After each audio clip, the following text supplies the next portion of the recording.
Nella nostra Digital Hotpot non ci sono solo cibi e bevande, ma anche tutti quegli ingredienti che sono rilevanti nel contesto cinese. Digital Hotpot.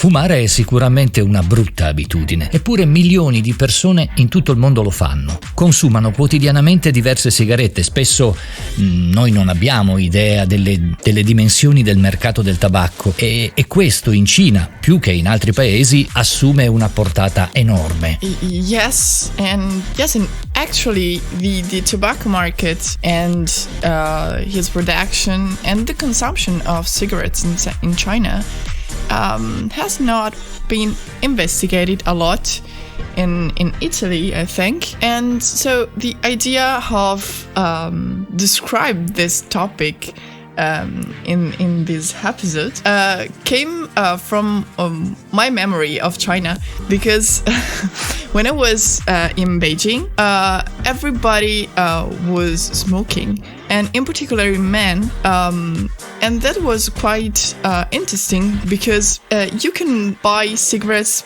practically everywhere, especially in supermarkets, and the price is very very low. Sì, perché in Italia nell'arco degli anni la vendita di sigarette è diventata sempre più regolata e il prezzo appunto delle stesse è aumentato di parecchio. Fumare, possiamo dirlo, è diventato quasi un lusso, quasi un investimento, no? Mm-hmm. Il pacchetto meno caro costa circa 5 euro, mentre in Cina il costo si aggira invece intorno ai 3 euro. Pensate un po'. L'aspetto più affascinante, se così vogliamo definirlo, del mercato del tabacco è il suo impatto socio-economico. Yes, and if you think, tobacco came to China in the 16th century thanks to merchants, and in mid of 19th century, the plantation of tobacco occupied the majority of the total plantation, domestic plantation in China. And by the end of 19th century, China left the automation of the production of cigarettes. So basically in less than 1 century in China, the production of cigarettes became so huge, so important, that he had an important impact on the economic aspect and economic life of people. Infatti l'industria del tabacco dà senz'altro lavoro a moltissime persone. La China National Tobacco Corporation, che ha il monopolio del mercato, ha circa 500.000 dipendenti in tutta la nazione e da questo punto di vista il tabacco in Cina è una miniera d'oro. Basta pensare che secondo Statista, il portale web tedesco per la statistica, l'industria del tabacco in Cina ha generato un profitto di 15,63 miliardi di yuan, circa 1,49 miliardi di euro. Tutto questo solo nel 2020. This is very impressive. Esatto. In incredibile. Yes, and in this huge market, you have a great potential, and the government knows that, and so the tobacco market in China is very profitable for the government. And you should know that from the taxes on tobacco applied on tobacco, the government of the People's Republic of China earns from 7 to 11% from the taxes. So it's very very profitable once again.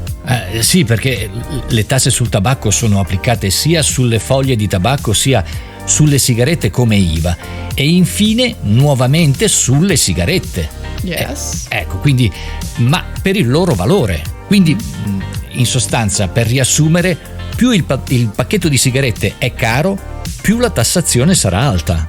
Yes, because you have like luxury brands and common brands, we could say, and this taxation and the revenues from the taxation to the government are very high, and the China National Tobacco Corporation earns more than Philip Morris International from this type of taxation on cigarettes. So all the production process, from the cultivation of tobacco to the sale of cigarettes, is very very important for the Chinese GDP. Cioè il PIL, per intenderci, yes. no? Ecco. Quindi i vantaggi economici di questo mercato sono indubbi, ma l'aspetto più interessante è la politica cinese legata al tabacco. La China National Tobacco Corporation venne fondata nel 1963 per regolare e centralizzare la coltivazione, la lavorazione e la vendita di tabacco in un momento storico molto complicato per la storia cinese. Sono infatti appena trascorsi gli anni del grande balzo in avanti. Ci troviamo in pratica tra la fine degli anni 50 e l'inizio degli anni 60, giusto? Right. Un momento in cui Mao decise, praticamente mise in atto un piano economico per industrializzare il paese attraverso una produzione di acciaio che avrebbe dovuto superare quella the United Kingdom, yeah. Quindi del Regno Unito, ecco. Appunto, da quel momento in poi l'industria del tabacco ha subito una crescita vertiginosa, esponenziale, yes, no? It's nothing. I mean, you have to take in mind that the Chinese production of cigarettes is equal to the production of 7 different countries in this sector. And China produces cigarettes not only for the country inside, so the domestic market, but also for other countries. So China exports the tobacco and also cigarettes in that sense. And this is why it is the first provider of tobacco in the United States. And this is interesting because everything that happened after after the beginning of the 21st century was based on the Go Global strategy, and that was a strategy created to expand the Chinese economy to the outside. And so from the beginning of the 21st century on, China became like a leader country in the export and production of tobacco. And this is interesting because this policy of globalization of the market of cigarettes in China was like from the leaves of tobacco to the production and to the expansion and export of all this different type of cigarettes. And in fact, you should know that China National Tobacco Corporation knows that the export of tobacco leaf and like people that should work in this plantation is very high, has a high cost for the company and for the country. No, yes. So in many cases, the government prefers to use local tobacco. So in different countries, for example, we can think about Central Asia or Africa, to use local tobacco and use the local people and local employees, we can say, to work in these fields. So they don't need to move. They don't need to move people. They don't need to move tobacco and so on. And this is even more efficient. And the program can grow and grow up and scale up time step by step. And this is why the go global strategy became so important, had this important impact on the economy of the country. Possiamo dire che i primi anni del 2000 sono stati davvero gli anni delle grandi riforme per il mercato del tabacco in Cina. Come dicevi tu, da un lato il paese ha voluto espandersi all'estero, ma dall'altro ha anche modificato molto la strategia domestica, muovendosi verso una centralizzazione e una migliore strutturazione delle aziende di tabacco. Quindi, oltre alla China National Tobacco Corporation e alla State Tobacco Monopoly Administration, che sono la massima espressione del controllo governativo sull'industria del tabacco, ci sono poi tutte quelle strutture provinciali e locali. Per capirci meglio e per farvi capire esattamente come funziona la struttura del monopolio del tabacco in Cina, ce la possiamo immaginare come una piramide, dove alla base abbiamo gli uffici di monopolio nazionale. Salendo nella piramide ci sono le strutture municipali, poi quelle provinciali e infine la China National Tobacco Corporation e la State Tobacco Monopoly Administration al vertice. Yes, and the China National Tobacco Corporation and the State Tobacco Monopoly Administration have more power than other administrative organs.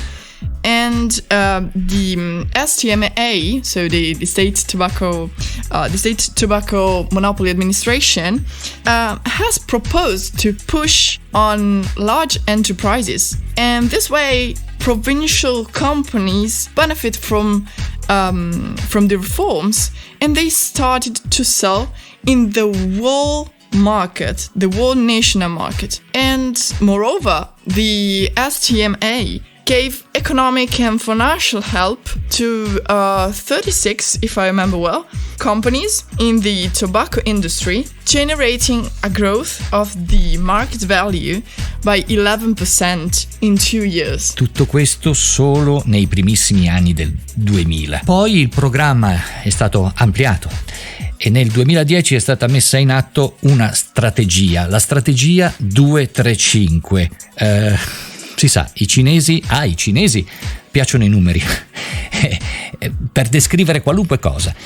Quindi l'obiettivo è diventato sviluppare 2 brand che vendessero 5 milioni di pacchetti, 3 brand che ne vendessero più di 3 milioni e 5 brand che ne vendessero più di 2 milioni. Un sistema, diciamo, piuttosto contorto, no? Yes.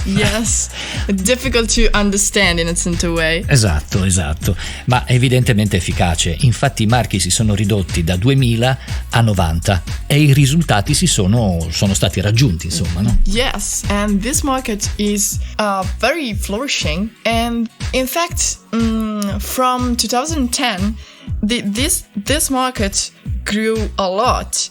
And I would like to add one thing, then we can move to other important aspect of the tobacco market, but I would like to add something more about the revenues from taxes. And in particular, there are some economists and socialists who think that a reduction on the consumption of tobacco would not have a negative impact on the GDP, national GDP, and on national employment, because many workers are part-time or seasonal workers. And moreover, if we would diminish the taxation on cigarettes, people maybe will not purchase cigarettes anymore, and people would spend the money saved in this sense to purchase other goods,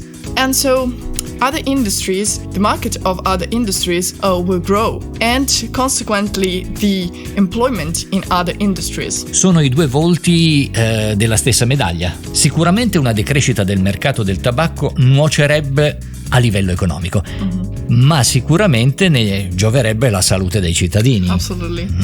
Tuttavia non è facile fare leva su questo aspetto, perché si innescano diverse componenti culturali difficili da eradicare. Yes, you're right.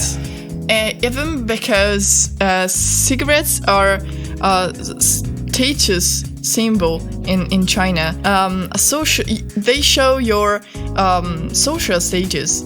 And in China, there is a very important distinction between different cigarette brands and especially luxury brands. And so, depending on the cigarettes that you smoke, you show to be part of a different social group.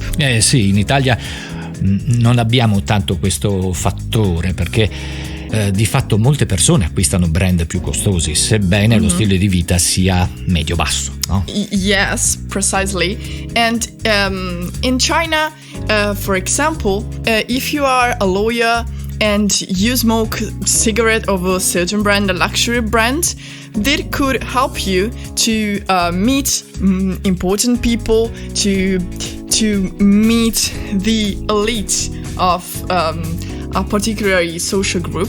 Vice versa, when you smoke normal and common brands, you won't have access to important social groups, or you will be like considered a common person in a certain way. So actually, cigarettes are a symbol of being someone in China. Sì, e non solo.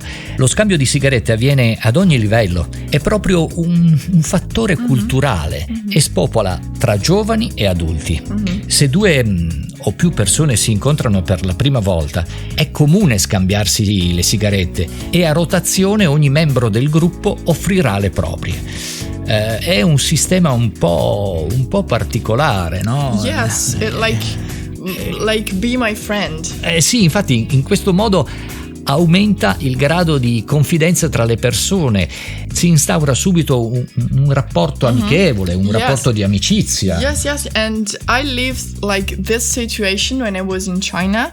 My boyfriend and I we met a Chinese friend, and he was a lawyer.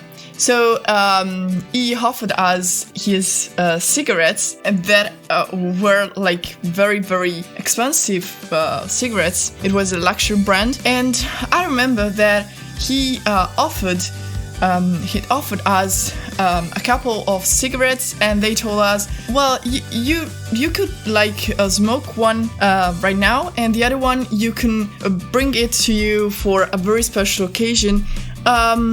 It's like when we offer someone a bottle of wine, a bit expensive for an important event, and so for example for birthdays or I don't know, anniversaries and so on, you can offer someone, you can give someone a bottle of wine a bit expensive, and you can say, okay, this is for an important occasion. Ho capito, ok. Si tratta di una vera e propria forma di regalo. Come dicevi tu, come quando appunto noi scambiamo le bottiglie di vino quando si va a casa di un amico, si porta la bottiglia di vino anche un po' pregiata, no? Ecco. Yes. Così che la persona che la riceve possa berla in quell'occasione o in un'occasione speciale. Inoltre regalare sigarette è molto meno ingombrante che regalare una bottiglia di vino o di spumante. Yeah. And moreover, it's even because in Italy we didn't have these tradition of like if it's your birthday, I cannot gift you cigarettes because you don't consider it a gift. But in China, cigarettes are seen like a gift of value. So if you receive a package of cigarettes, you could consider them even like an important gift, an important present, not for the price but for the value inside. Chiaramente identificandosi come un fattore culturale, la vendita, lo scambio e conseguentemente il consumo di sigarette diventa difficile da combattere. Sì. Totally. And we have not talked about that the consumption of cigarettes is the first cause of death in China, and especially among men. So in fact, we can consider that only 3% of the whole women population smokes, and this is quite weird and in a certain way interesting. Because from the introduction of cigarettes in China, and even before with opium, men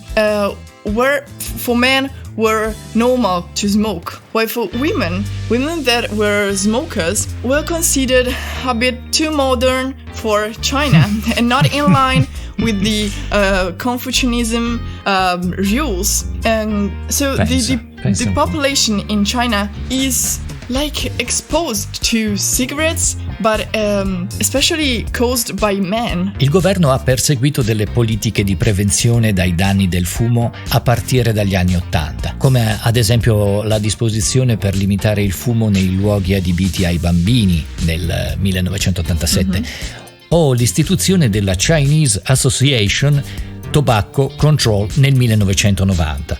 Si sono poi susseguite una serie di normative a tutela dei minori, vietando il fumo nelle scuole e nei dormitori. Tutelare i minori è stato un gran passo in avanti, ma effettivamente non sufficiente. Yes, not enough. And only at the beginning of the 21st century, the Chinese government decided to enter in the international organization, and in the WHO, the Chinese government decided to push on campaigns to prevent and protect people from tobacco and from the risks of tobacco, especially thanks to the Framework Convention on Tobacco Control. And China undersigned an agreement for controlling the consumption of tobacco in the country.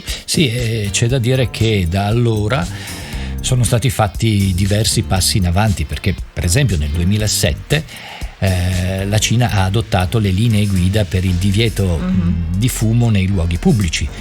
Tutto questo anche in previsioni delle Olimpiadi del 2008, che sono state segnate da diverse iniziative sul controllo del tabacco, che poi sono state implementate gradualmente in diverse città del paese. So basically the most common policy was to ban smoking in public places, and only in 2011 it was proposed as a goal for the 12th five-year plan. And in China, you should know that the five-year plan is very important for many aspects of the Chinese life, economically, socially, and so on. And moreover, this campaign of prevention and sensibilization went together with the anti-corruption campaigns. For the point that we discussed before of gifting people cigarettes, and especially expensive cigarettes, because in this sense, exchanging this kind of gift could be associated with a corruption situation, especially in administrative organs and so on. In sostanza il governo si è mosso nella giusta direzione per tutelare i propri cittadini. Like always. Tuttavia l'aspetto economico è sempre davvero presente nel discorso. Yes.